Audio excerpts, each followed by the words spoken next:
예수, 인생, 믿음이란 세 단어를 가지고 함께 은혜를 나누려고 합니다. 어제 우리가 유교 발발 66주년을 맞았습니다.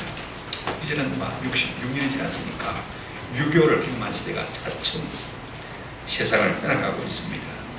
이 말은 역으로 말하면요, 세상 무서운 줄 모르고 살아가는 세대만 이제는 이 땅에 가득하게 되었다는 말인 것입니다. 저는 세상 무서운 줄 모르고 살아가는 세대, 하나님을 모르는 세대가 전쟁보다 더 무섭다는 생각이 참 많이 들어요. 이제 우리가 6월 마지막 주일이고 반년을 마칩니다. 목필견 시인은 6월의 달리기라는 시에서 이렇게 노래했습니다. 한 해의 허리가 접힌다. 계절의 반도 접힌다. 중년의 반도 접힌다. 마음도 굵게 접힌다. 저는 이 부분을 이렇게 표현하고 싶습니다. 마음은 2배로 무겁다. 세월이 가면 갈수록 주님 앞에 서야 할 날이 가까우면 가까울수록 우리의 마음이 점점 무거워지는 것입니다. 이제 우리가 한 해의 절반을 마치면서 과연 우리는 무엇을 고민하고 무엇을 좀 생각해야 될 것인가. 마침 우리가 학습실에 적고 있고 성찬송 있지 않습니까? 우리는 세월의 고비마다 마디마다 예수, 인생, 믿음이라는 화두를 좀 늘 마음에 곱씹으면서 살아갈 수 있는 은혜가 있기를 주님의 이름으로 축원합니다. 예수, 인생, 뭐요? 믿음. 이 세 가지 화두를 늘 마음속에 좀 생각하면서 살아가는 그런 은혜가 있었으면 좋겠습니다. 마태, 마가, 누가복음은요, 예수님의 생애를 갖다가 아주 객관적으로 서술을 했습니다만 이 요한만큼은 그렇지 않았습니다. 자기 주관적인 설명이 많이 첨가되어 있어서 어디까지가 예수님의 말씀이고 어디까지가 요한의 설명인지 우리가 잘 구별하기가 어려운 것을 볼 수가 있습니다. 오늘 읽은 본문도 그렇습니다. 이 말씀이 예수님의 말씀인지 이 말씀이 요한의 설명인지 잘 알 수가 없어요. 그러나 분명한 것은요, 우리가 요한복음 1장, 2장, 3장을 쭉 묵상하셨지 않습니까? 이 말씀이 오늘 우리가 읽은 본문이 요한복음 1장부터 3장까지의 결론이 되어진다는 말씀인 것입니다. 다시 말하면 예수님이 누구신지, 우리 인생이 어떠한지, 그리고 믿음의 결과가 무엇인지를 우리에게 명확하게 선명하게 드러내 보여주는 말씀이다라고 이렇게 우리가 생각해 볼 수가 있습니다. 이제 하나씩 우리가 좀 정리하십시다. 학습 세례식이 있고 또 성탄식이 있기 때문에 제가 말씀을 길게 전하지 않으니까 여러분 집중해서 좀 잘 들으시기를 바랍니다. 첫째로 예수님이 누구신가 하는 것을 좀 생각해 보십시다. 우리가 누구를 만나든지요, 만날 때는요, 일정한 법칙이 있습니다. 우리가 신상 카드만 봐도 자, 이름을 써야 되죠. 그죠? 나이가 몇 살인지 써야 되지 않습니까? 어디에 사는지 주소를 써야 되지 않습니까? 우리가 일반적으로 만날 때도 마찬가지입니다. 이분이 어디 출신인지, 고향이 어딘지, 그죠? 알아보고 싶지 않습니까? 그 다음에 부모가 어떤 분인지, 그죠? 가정배경이 어떤지 알고 싶지 않습니까? 또 그분이 어떤 일을 하고 있는지 궁금하지 않습니까? 왜냐하면 그 사람의 배경을 모르고요, 우리가 그 사람의 사람됨을 잘 알 수 없기 때문에 그렇습니다. 우리 역시 마찬가지입니다. 예수님에 대해서도 알 때 맞습니다. 보십시오. 그분이 어디 출신인지, 소속이 어떻게 되는지, 뿌리가 무엇인지, 못하는 분인지 우리가 좀 알아야 되지 않겠습니까? 오늘 보면 우리에게 이렇게 말해주고 있습니다. 자, 보시기를 바랍니다. 본문 31절을 보십시오. 위로부터 오시는 이는 그랬습니다. 그죠? 만물 위에 계시고 땅에서 다니는, 땅에 속하여 땅에 속한 것을 말합니다. 하늘로부터 오시는 이는 만물 위에 계시다니 그랬습니다. 우리 예수님을 갖다가요, 하늘로부터 오시는, 그 다음에 또요, 위로부터 오시는, 하늘이나 위나 그게 그겁니다. 그죠? 높은 곳에 계시다가 오신 분이다. 그 말씀인 것입니다. 이 말씀이 우리에게 무엇을 의미합니까? 아주 놀라운 것을 의미하는 것입니다. 높은 데서 계신 분이니까요, 만물 위에 계신 분이고 만물을 통치하시는 분이시라는 것입니다. 하늘에 계셨으니까 누구와 함께 계셨을까요? 하나님과 당연히 함께 계셨겠죠. 하나님과 함께 계셨으니까 하나님의 일을 잘 알겠죠. 하나님의 계획과 뜻을 가장 잘 알겠죠. 하나님의 말씀을 들었겠죠. 하나님의 음성을 우리에게 말해줄 수 있는 분 아니겠습니까? 우리 예수님은요, 우리에게 그와 같은 분인 것을 볼 수가 있습니다. 자, 보십시오. 아버지와 함께 계시기 때문에 아버지의 뜻을 가장 잘 알고, 생각을 가장 잘 알고, 아버지의 계획을 가장 잘 알고, 그 아버지의 말씀을 우리에게 가장 잘 전해줄 수 있는 분이 누굽니까? 예수 그리스도, 그분인 것을 볼 수가 있습니다. 오늘 34절에 보면 이런 말씀이 있어요. 하나님이 보내신 이는 하나님의 말씀을 하나니, 이는 하나님이 성령을 한량없이 주십니다. 그 마음 가운데 하나님의 힘을 한량없이 부어주시니까 그 속에 가득한 것으로 말하니까 하나님에 대한 이야기가 자꾸 나올 수밖에 없는 거예요. 사람은요, 그 마음속에 가득한 것을 말할 수밖에 없지 않습니까? 그런가 하면 우리 예수님은 어떤 분입니까? 무엇을 하는 분입니까? 요한복음 1장 29절 36절에 세례요한이 예수님을 백성들 앞에 소개하면서 이렇게 소개한 것을 볼 수가 있어요. 자, 보십시오. 보라, 세상 죄를 지고 가는 하나님의 뭐라고요? 어린 양이다. 사람을 보고 어린 양이다 그런다고요? 좋은 말인가 나쁜 말인가? 우리는 얼른 이해가 되지 않습니까? 유대 백성들은 쉽게 이해할 수가 있습니다. 그들은요, 모든 죄를 사함받기 위해서 예루살렘 성전에 올라갈 때 어떻게 했습니까? 꼭 제물을 가지고 올라갔거든요. 소나 양을 끌고 올라가지고 그 제물을 하나님 앞에 자 어떻게 합니까? 죽이고 그 다음에 가죽을 벗기고 각을 뜨고 그 다음에 번제단 위에 올려서 불을 태워서 하나님 앞에 죄사함을 받는 제사를 드린 거예요. 그죠? 자, 세례요한이 예수님을 보고 보라, 세상 죄를 지고 가는 하나님의 뭐라고요? 어린 양입니다. 우리의 모든 죄를 대신해서 죽어주실 제물 대신 예수 그리스도 그분이란 말씀인 것입니다. 우리 예수님도 그런 말씀하셨어요.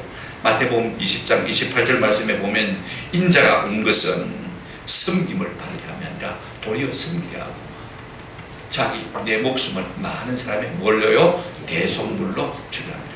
화목제물, 속죄제물로 우리를 위해서 바치기 위해서 이 땅에 오셨다. 우리 주님이 하시는 일이 무엇입니까? 우리의 죄를 대신 짊어지시고 하나님 앞에 나가서 우리의 죄를 속해주는 제물의 역할을 하시는 분이 누구라고요? 예수 그리스도. 자, 보십시오. 그분은 만물을 다스리는 분이시고 하나님의 말씀을 이렇게 전해주시는 분이고 그분은 우리를 대신해서 십자가에 죽으심으로 말미암아 우리의 대속 제물이 되어주는 분인 것을 우리가 볼 수가 있습니다. 이 예수 그리스도 우리가 잊지 않는 은혜가 있기를 주님의 이름으로 축원합니다. 그분이 대속 제물이라면요, 우리는 그분을 통하지 않고는 죄사함을 받을 길이 없는 것입니다. 두 번째로 우리가 생각할 것은요, 우리 인간이 어떤 상태인지 좀 살펴보십시다. 하나님의 아들이신 예수님이 이 땅에 오셔서 자기 목숨을 내어놓지 않으면 안 될 정도로 우리 인생은 어떤 상태에 있었는지를 좀 생각해 볼 필요가 있는 것입니다. 성경은요, 우리 인생의 상태를 세 가지로 아주 간략하게 요약하고 있는 것을 볼 수가 있습니다. 이걸 기독교 세계관적 용어라고 말하는데요. 한번 더 합시다. 창조, 타락, 구속. 이 세 단어만 되면 오늘 꼭 기억하시길 바랍니다. 하나님께서 하나님의 형상대로 우리를 잘 지으셨습니다. 이게 하나님이 창조입니다. 그죠? 우리를 하나님의 행사로 뭐 하셨다고요? 창조하셔 지으시고. 그런데 우리 인생이 창세기 3장에 보니까 사단의 꾀임에 받아가지고 어떻게 했습니까? 하나님의 말씀을 불순종함으로 죄에 빠지게 되었습니다. 그래서 에덴 동산 낙원에서 쫓겨나게 되었던 것이 타락이었습니다. 여러분, 마치 뭐가 같이 되었냐면요, 살아서나 죽은 목금과 조금 더 다를 바 없이 되는 것을 볼 수가 있습니다. 여러분, 여기 난이 있습니다만 뿌리 붙어 있으니까 아직도 살아있는 거죠. 그러나 이걸 꽃꽂이를 해가지고 꺾어가지고 물에 담가놨다 그러면 이 꽃이 살았습니까? 죽었습니까? 살아 것 같지만 뭐합니까? 뿌리에서 떨어지니까 사실은 뭐예요? 죽은 것이. 우리 인생이 꼭과 같은 상태인 것을 꼭 기억할 필요가 있습니다. 우리가 지금 잘 살아가니까 내가 살아있다 착각하지만 실상은요, 하나님을 떠나서 죽은 존재나 조금도 다를 바가 없는 것이 우리 인생의 상태인 것을 볼 수가 있습니다. 그렇다면요, 누가 우리에게 간절히 필요하냐면요, 우리의 구원자가 필요합니다. 여러분, 우리가 이렇게 끈 가지라면 뭐가 필요합니까? 원줄기가 필요하죠. 원줄기 대신 예수 그리스도, 그분이 우리에게 간절히 필요한 존재가 우리 인생이라는 것입니다. 그런데 오늘 본문에 보니까요, 두 종류의 인생으로 나누어지는 것을 볼 수가 있습니다. 보십시오. 32절 보시면 이런 말씀이 있습니다. 그가 친히 보고 들은 것을 말하되 정언하되 그의 정언을 받는 자가 있다 없다? 없다. 하늘로부터 와서 하나님의 말씀을 전하지만요, 세상 사람들이 받습니까? 안 받습니까? 안 받더라 그랬습니다. 33절을 보실까요? 그런가 하면요, 이런 말씀이 있습니다. 그의 정언을 받는 자는 하나님이 참되시다는 것을 말씀이라 인천하니라. 이 말이 좀 어려우면요, 그의 정언을 받는 자는, 믿는 자는 하나님이 참되시다는 것을 거기에 서명하느니라. 이렇게 우리가 번역할 수가 있는 말씀인 것입니다. 여러분, 하나님을 믿는 것이요, 예수 그리스도를 믿는 것이 별것 아닌 것 같지만요, 하나님만이 참이십니다. 하나님만이 진리십니다. 하나님만이 참 하나님이시다 하고 거기에 우리가 쌓여하는 것과 조금 더 다를 바가 없다, 그 말씀인 것입니다. 예수를 믿는 자는요, 하나님이 참 하나님이신 것을 만다고요, 서명하는 것과 같은 것입니다. 쌓이는 것입니다. 이런 은혜가 있는 줄로 믿습니다. 부탁을 드리고 싶습니다. 두 종류의 인간이 있습니다. 우리는 절대적으로 원줄기가 필요한 존재들입니다. 왜냐하면 죄로 말미암아 죽은 상태이기 때문에. 그러나 우리가 비록 꺾어진 꽃과 같지만 원줄기에 접붙임을 당하면 살 수 있습니까? 없습니까? 살 수 있는 것입니다. 어떻게 하면 우리가 원줄기에 접붙임을 받을 수가 있습니까? 아들 예수 그리스도가 나의 구주인 것을 마음에는요 믿으면, 마음속으로 받아들이면, 영접하면 우리가 참으로 생명에 붙어 영원한 생명을 얻게 되어버린 것입니다. 요한복음 1장 12절에 영접하는 자 곧 그 이름을 믿는 자들에게는 하나님의 뭐가 되는요? 자녀가 되는 권세를 주셨다.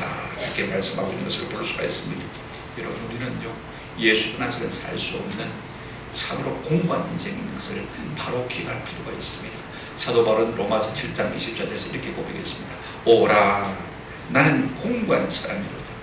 이 사망의 몸에서 누가 나를 건져내랴. 이런 비참한 절규가 있는 사람이야말로 참으로 예수 그리스도를 바라고 사모하게 되었죠. 예수께 붙어 있기를 간절히 바라는 사람인 것입니다. 그분이 예수를 믿을 수 있는 것이죠.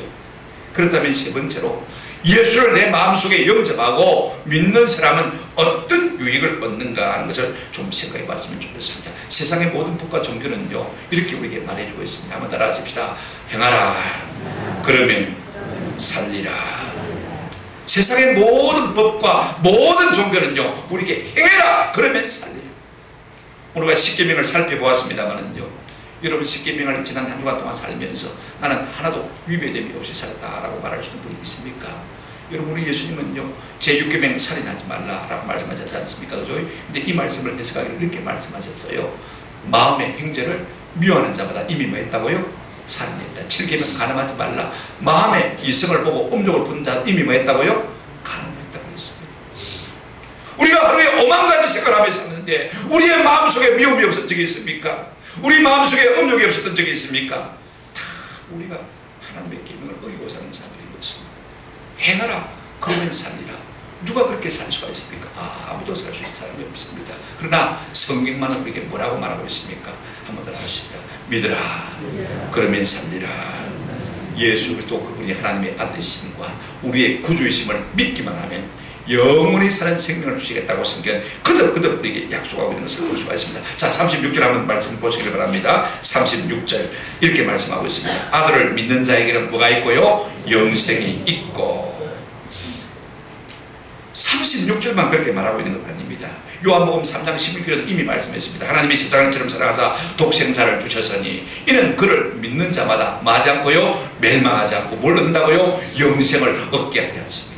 예수 그리스도 그분이 우리의 구원자이시며 우리의 하나님이신 것을 믿기만 하면 영원한 생명을 주시겠다. 요한복음 5장 24절입니다. 내가 진실로 진실로 너희에게 이르노니 내 말을 듣고 또 나 보내신 이를 믿는 자는 한번 더 합시다. 영생을 이미 얻었고 심판에 이르지 아니하며 사망에서 생명으로 이미 옮겨버렸다라고 말씀하고 있는 것을 볼 수가 있습니다. 얼마나 놀라운 일입니까? 요한복음 6장입니다. 47절에 이렇게 말씀하고 있습니다. 진실로 진실로 너희에게 이르노니 믿는 자는 뭘 가졌다고요? 영생을 가졌다. 예수 그리스도가 나의 구주인 것이 믿어지고 나의 하나님이시 믿어지는 사람은요 누구든지 영생을 이미 소유하고 있다고 말씀하고 있습니다. 요한복음 20장 31절 요한복음을 기록한 목적을 말해주고 있습니다. 오직 이것을 요한복음을 기록하면 너희로 예수께서 하나님의 아들 그리스도 하나님의 아들이시고 그리스도 우리의 구원자이심을 믿게 하려 하며 또 너희로 믿고 그 이름을 힘입어 뭘 얻게 하려 함이라고요? 생명을 얻게 하려 함이라고 그랬습니다.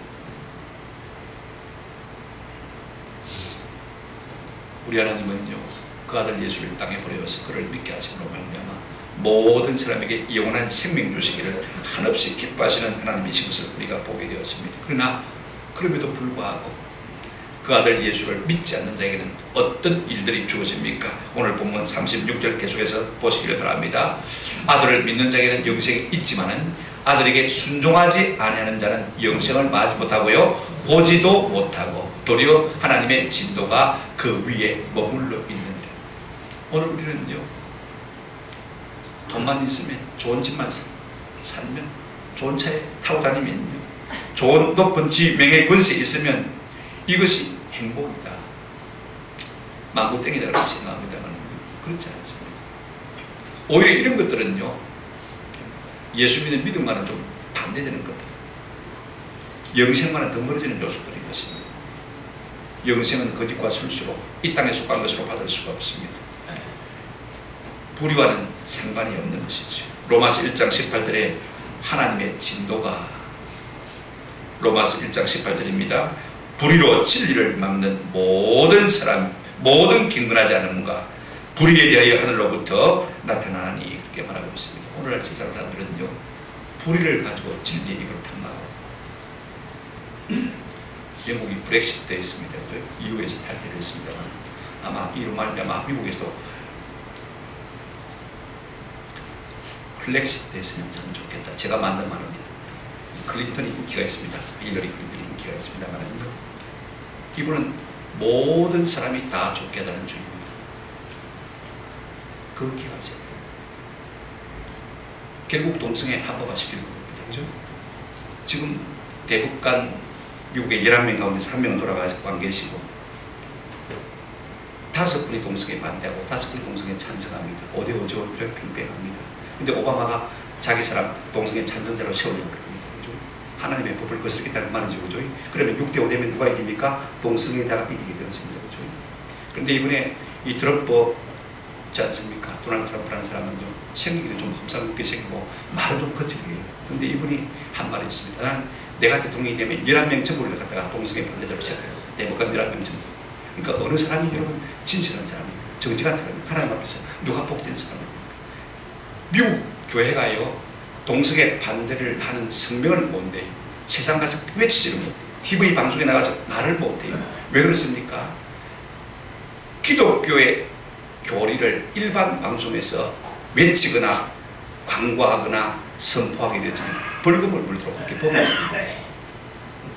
무엇입니까? 한번 따라합시다. 불의로 진리를 막는, 불의로 진리를 막는 이 일들이 오늘날 세상에 빈비장한 것을 볼 수가 있습니다.